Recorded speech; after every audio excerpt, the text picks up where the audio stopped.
مولانا جلال الدین رومی نے ایک مثال دی ہے. حضرت مولا روم رحمت اللہ تعالی علیہ فرماتے ہیں کہ ایک بچہ امیر باپ کا بیٹا تھا تو خراب ہو گیا.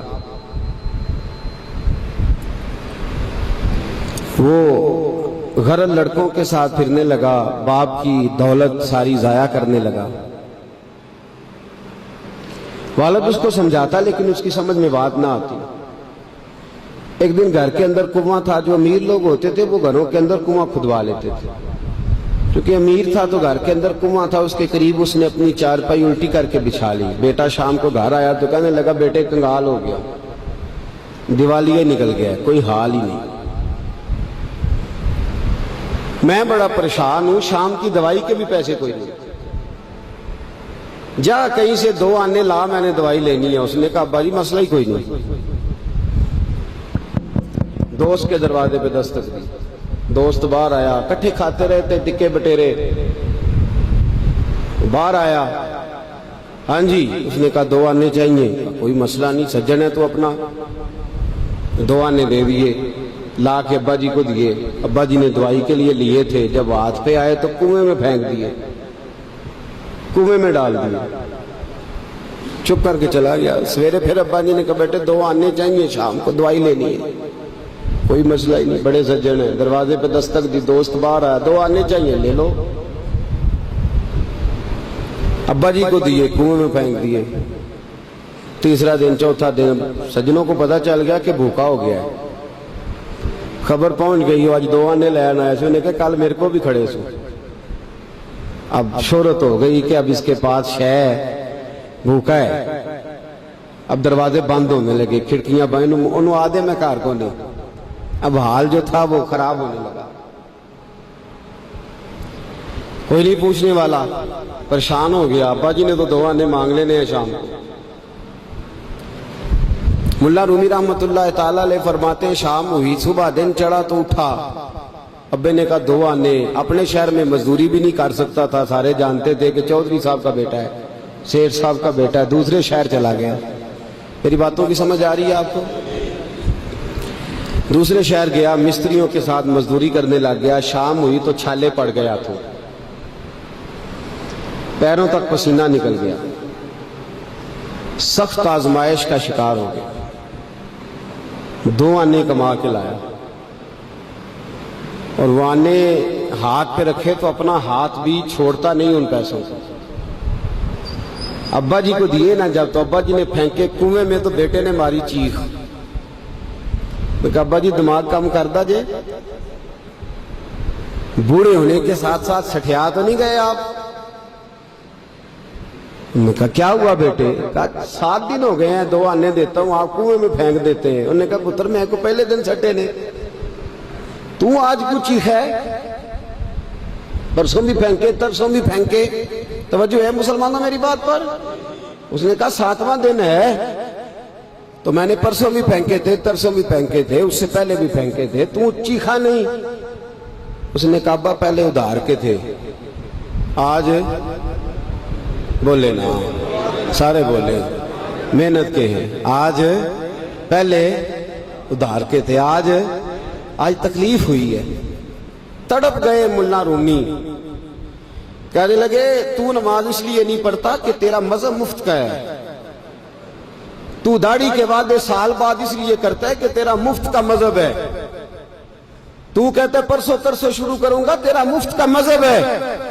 ملا رومی کہنے لگے اگر تو نے قدر پوچھنی ہو تو پیسے خرچ کر، مدینے جا اور جنت البقیع میں بی بی فاطمہ کی قبر پہ کھڑے ہو کے پوچھ دین کتنی قدر والا ہے. پوچھنا حضرت فاطمہ سے. اور پھر سیدہ فاطمہ تجھے بتائیں گی کہ میں 5 سال کی تھی جب سے مصطفیٰ کے وجود سے اوجڑیاں اتار رہی ہوں، اور اس دن سے لے کر اپنے حسن حسین تک میں نے کوئی شے نہیں بچائی.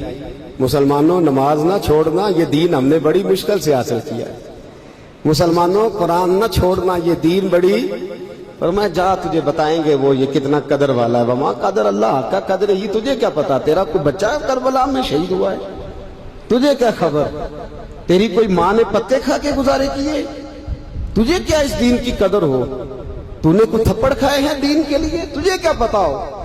تو مفت میں کہتا پرسوں رکھ لوں گا، ترسوں رکھ لوں گا، میں شروع کرتا ہوں، میں دیکھتا ہوں، میں آتا ہوں، میں بس فلاں کر. کیسے؟ تجھے کیا خبر ہو؟ دین نبی دا او کی جانن دنیا دار کمینے، دین نبی دا جانن والے سو گئے وچ مدینے. کیسے قدر کا پتہ چلے؟ پوچھنا حضرت بلال سے کتنا مہنگا ہے یہ. حضرت عمار بن یاسر کی قبر پہ کھڑے ہو ملک شام میں جا کے، وہ تجھے بتائیں گے دین بڑا مہنگا ہے، بڑی مشکل سے لیا ہے، بڑی مار کھائی ہے. میری ماں سمیہ کے پیشاب والی جگہ نیزہ مار کے ابو جہل نے قتل کر دیا تھا. کہ پوچھ تجھے پتا چلے یہ کتنا مہنگا ہے. تجھے کیا خبر ہو اس کی قدر کیا ہے؟ اور پھر بھی تجھے سمجھ نہ آئے، پھر بھی تجھے خیال نہ آئے. تو مولا رومی کہتے ہیں کبھی سیدہ ختیجۃ الکبریٰ سے پوچھنا، نبی پاک تجھے اپنا درد نہیں بتائیں گے، ختیجۃ الکبریٰ بتائیں گے کہ ساری رات رسول رحمت جا کے کہتے تھے یا اللہ میری جھولی پھیل گئی ہے، میری قوم کو ہدایت کا نور دے دے. رات روتے گزر جاتی تھی، دن پتھر کھاتے گزر جاتا تھا. مفت کا دین آیا، کر لیتے ہیں، سوچ لیتے ہیں، سمجھ لیتے ہیں. دماغ انگریزی، ذہن انگریزی، لباس انگریزی، چہرہ انگریزی، اٹھنا بیٹھنا انگریزی، طرز حیات انگریزی. یہ مسلمان ہیں جنہیں دیکھ کے شرمائے یہود. سویرے موٹر سائیکل پہ بٹھا کے جاتے ہیں اسکول چھوڑنے بیٹے کو، اور ادھار پیسے لے کے فیس جمع کراتے ہیں. لیکن قاری صاحب کے پاس بچے کا مخارج ٹھیک ہوئے ہیں کہ نہیں اس کی کوئی فکر نہیں کسی کو.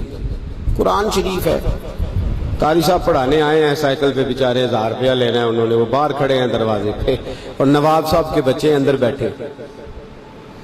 تو کہتے ہیں اوہ قاری صاحب تو ہم دسنا یاد نہیں رہا، بچے دے پرسوں دے نان کے ٹر گئے نالے تسی تے قاری ہو، ایڈے کو قاری ہو، چھوٹے جے مسجد دے مولوی ملوانے، پھر آجے پھر کیڑی گل ہے. ہاں وہ ایم ایس سی والا ٹیچر ہوتا تو اس کو پہلے کال جاتی یا آج آپ نے نہیں آنا. آپ وما قدر اللہ حق قدر ہی. مسئلے پوچھتے ہیں لوگ، مسئلے کہتے ہیں جناب دعائے قنوت نہ آئے تو وطروں میں کیا پڑھنا ہے؟ میں نے کہا جنازہ پڑھ لو اس قوم کا جس کو 48 سال کی عمر میں بھی دعائے قنوت یاد نہیں ہوئی. ابھی بھی منت کے ساتھ تمہیں کہا جائے کہ دعائے قنوت یاد کر لو. ابھی بھی جس کے گھر میں کار آتی ہے وہ چلانی سیکھ دیتا ہے یا پڑوسی کو دے دیتا ہے؟ بولے نہیں ادگوانڈیاں نو دیندا ہے، مینوں نہیں چلانی ہوندی، تسی رکھ لو. عجیب تماشا ہے. نماز کی باری آتی ہے تو کہتا ہے کوئی نہیں قاری صاحب جو پڑھیں گے میں پیچھے پیچھے ٹھیک ہوں، مجھے کوئی ضرورت ہی نہیں یاد کرنے کی.